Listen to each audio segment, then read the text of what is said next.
station.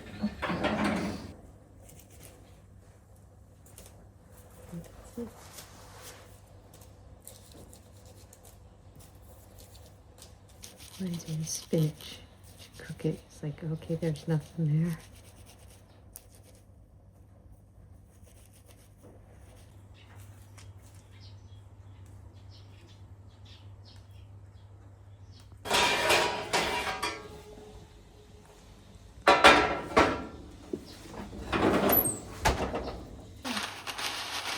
Another container.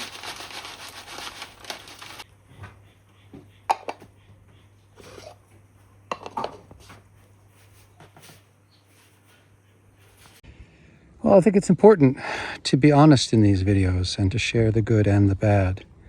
So as you can see, about a week ago, maybe a week and a half, we had a fairly serious windstorm come through, and it has lodged pretty much the entire barley crop.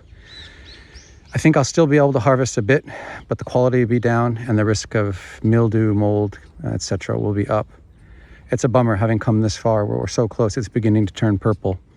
But that is the life of a farmer, even a casual one.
So this is the state of the plot at the moment.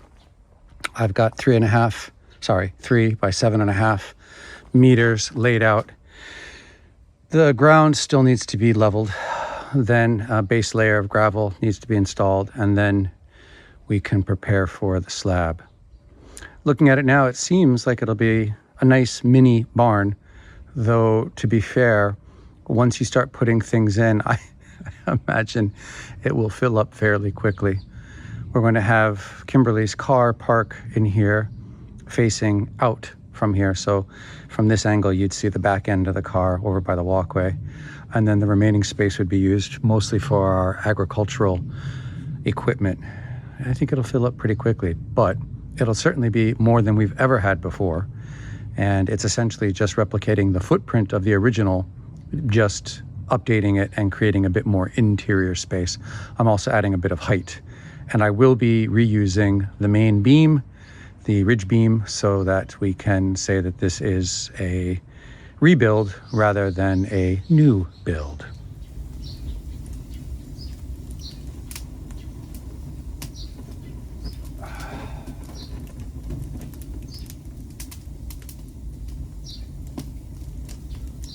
It's easy in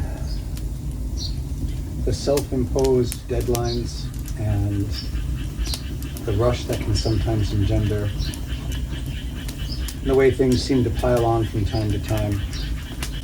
For example, the barley becoming lodged in the wind, the local JA cooperative telling me that they can dry the mugi, or the barley, and they can dry the wheat, but they won't be able to dry the rye because they don't handle rye, so that I have to devise my own drying racks. It can be easy sometimes to not so much maybe feel overwhelmed, but definitely feel pressured, and to therefore sacrifice quiet time and just keep charging.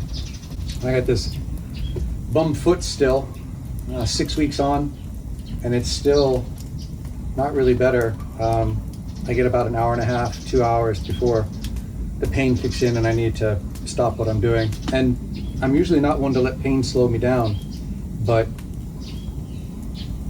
I got a friend who runs an orthopedic clinic, and he's kind of in my ear all the time telling me I need to be careful. I don't want arthritis to set in, or the conditions that can lead to arthritis. And obviously long-term inflammation is a definite factor.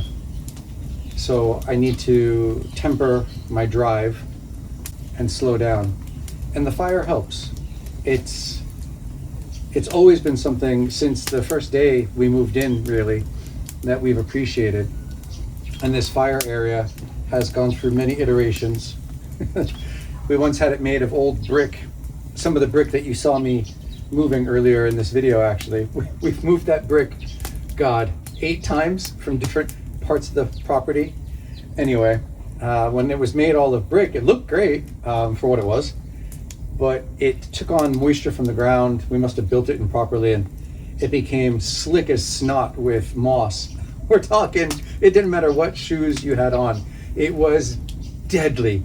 Think of the top grade motor oil on top of black ice, that slick. More than a few times. It was, and now it's been in this final configuration for, I don't know, 5 or 6 years, maybe 7 years or more. And I really like it. So it's good to sit down. It gives me a chance to sort of sit things through and hopefully put them in perspective. I just had a chat with Aoki-san. He's the fellow who's going to do the concrete for us. He's also a farmer and has been super helpful. And what struck me from our conversation was that since we've begun this farming, this is our 2nd year, the community had always, when I say community, our neighbors, had always welcomed us. And we'd never felt anything but supported and welcome, and they were happy to see someone take on this task. But now that we have something in common, we all farm to one degree or another. We've all dealt with things like the wind coming in as it did last week and flattening a crop. None of them have ever tried rye grain before, ever. And so they're almost giddy. They're laughing and watching it grow and watching it come in and wondering, oh, what's this phase and how long might it take before it is ready to harvest? It gives us just one more thing in common, and it bridges any language divides that still remain. It bridges cultural divides, and I feel like it anchors us, or if I can be so bold as to use a pun, it roots us more deeply, this farming does, than ever before. It really makes this place feel like home. I'm 56 now. I'll be 57 this year. And I'm in the middle of a career inflection point. I'm not quite sure. I've been a teacher, and then a middle leader, and then a senior leader now for a number of years. I've been out of the classroom for quite a while. I don't profess to be the perfect school principal. There's always more to learn. I don't necessarily have more to prove to myself in that regard, at least within the context that I've known. And whether or not I want to continue that for the remainder of my career, or whether I want to do something a bit bold and perhaps leave that behind, is something that I've been wrestling with. Sometimes I think perhaps I have my PhD. I do like teaching adults. Perhaps becoming a university professor here in Japan is something that I could pursue. The more time I spend up here, the less time I want to spend anywhere else. So sometimes I, not too seriously, consider turning my back on the world and just moving into not quite subsistence farming, but that and just a little part-time gig, maybe online or something, just to bring a little extra money in. I don't think that's quite realistic, although I think Kimberly and I might be happiest in that regard. I guess our conversations lately have been really focused on what brings us the most joy and how do we maximize the time we have left. According to some actuarial tables that Kimberly came across, our generation, the men can expect to live to about 84, the women to 87. And given that's a typical Bell distribution, and Kimberly and I keep ourselves pretty healthy and we come from fairly healthy stock, I think those are reasonable numbers. We might even hit 90 or more, depending on medicine. And of course, the medical care in Japan is top-notch and very accessible, so that's a plus. So that means that I've got, I don't know, 30 years, give or take, to think about how I want to spend. And having 30 years is not the same as having 30 quality years. I don't know at what point my body will begin to fail.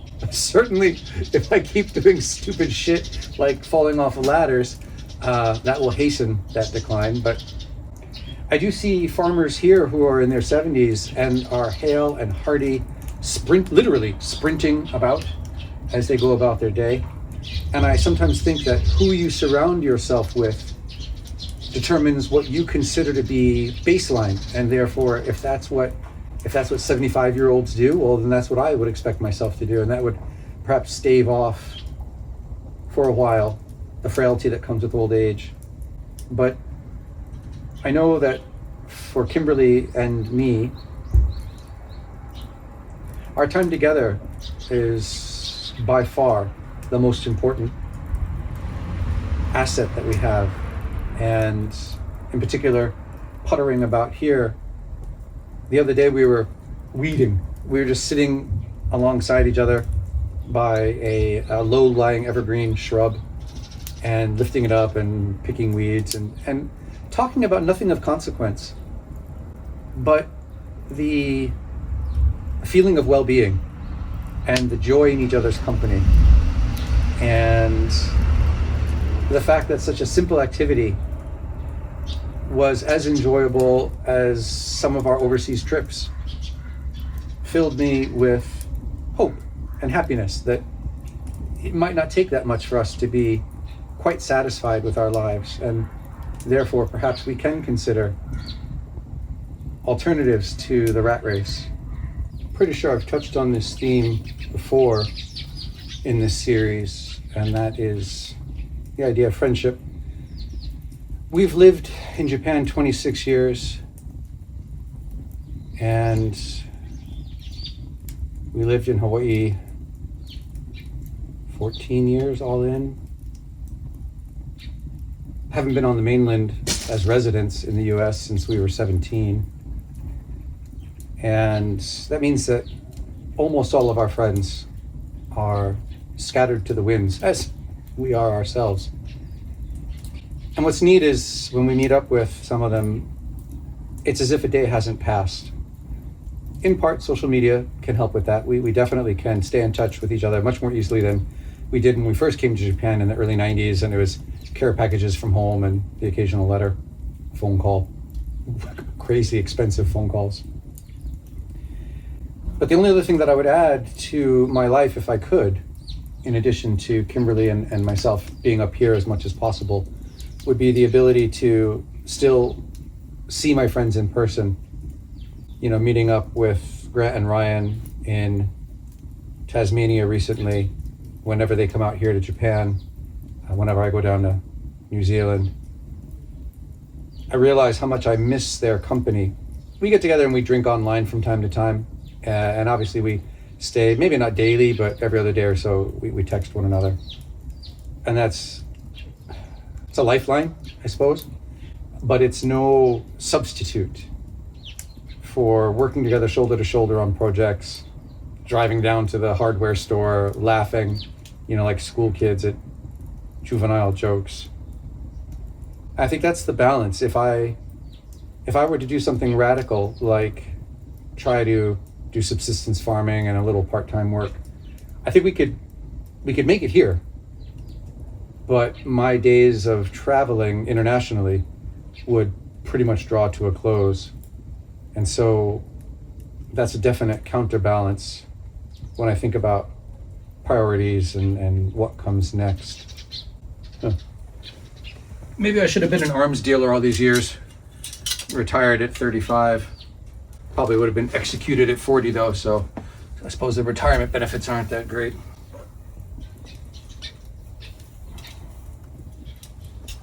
These ribs have been simmering or braising in the sous vide pretty much 6 hours at 80 degrees Celsius. So they're thoroughly cooked, they're quite soft. Now I'm just gonna put them on the grill, get them a bit of color, a bit of smoke. And just as I put them down, a few raindrops come in as if to say, why, hello, grilled boy. Well played, clouds. Well played. Well, good news is I don't need too much time for these things to grill up, I guess.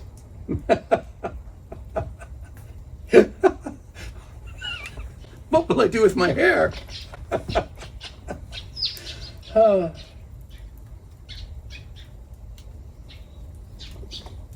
There's an expression in Japanese. It was a title of a TV show way back. Jinsei wa jojo da. Which just basically means life is good. And it is. It really is. I don't know how many of you guys who've seen these videos, you know, like what percent of you subscribe. And I don't know what you think of what we're attempting here. Whether it's, well, it's pretty cool, or, you know, geez, what a bunch of posers, or looks good, but I'd never want to do it. I suppose everything in between. But I hope you've enjoyed it. About halfway through the year, I've committed to doing, you know, one full year. Whether or not this series will go beyond that, I suppose depends on viewership. I think I've got 165 or 66 subscribers, and the most watched videos have about 1,000 views, 1.5, I think, for the most viewed. Some of the others, though, 50, 60 views. That could just be my mom on repeat. Well, we'll see. You know, when my friends were telling me, oh, you really got to do a channel, you really got to share what you're doing, my objection was, oh, come on, you kidding me? We're boring as batshit. Nobody's going to want to watch. And so when I see that the viewership is modest, shall we say, I'm not surprised.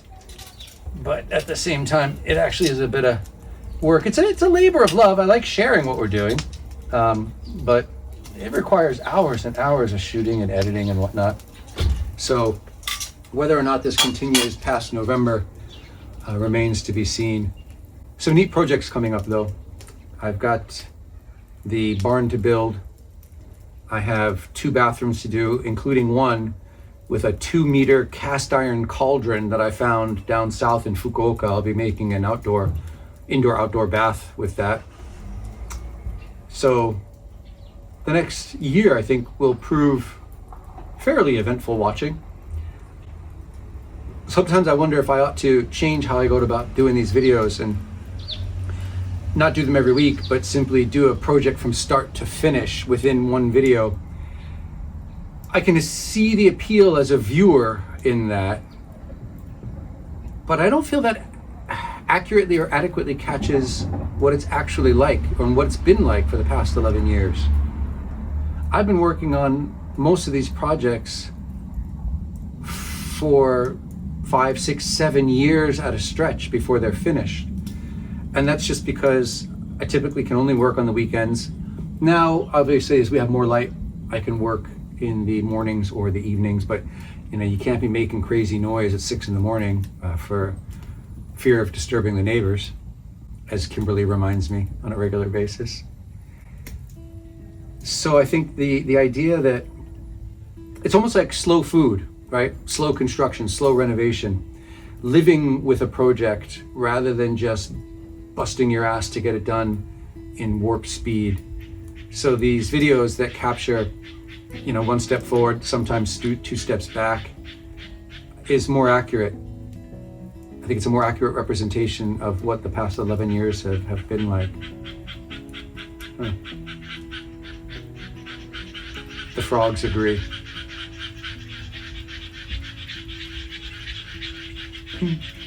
I like our yard. Bird song in the day, frog song at night.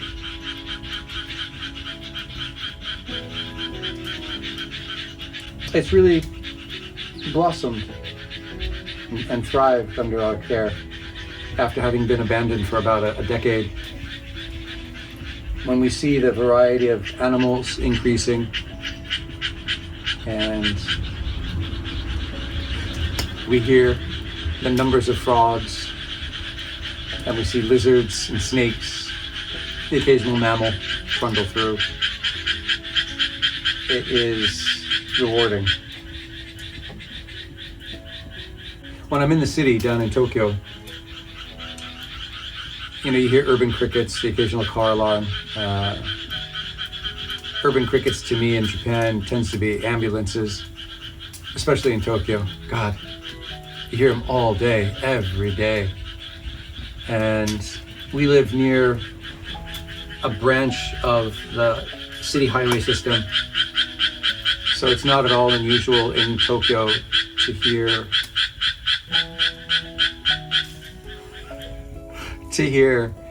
Bosozoku and boy racers just winding their cars and bikes out as they speed along their private racetrack, as it were. And the neighbors are quite close in Tokyo, so you can hear families talking and laughing and fighting and everything else. Whereas here, although it's nowhere near as remote as where I grew up, and even less remote than where Kimberly grew up, she grew up in the middle of nowhere. It's important to have that space, the quiet, the natural sounds. I sleep better up here than I do in town, easily. Quite quiet at night, especially since we put in the double paned glass or the double glazed glass. It makes the house really quiet at night.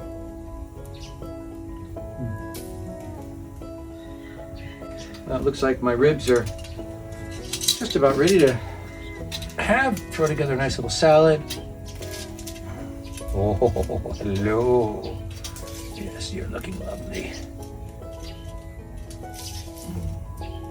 Now, I think with that I'll close and wish you all a happy week ahead.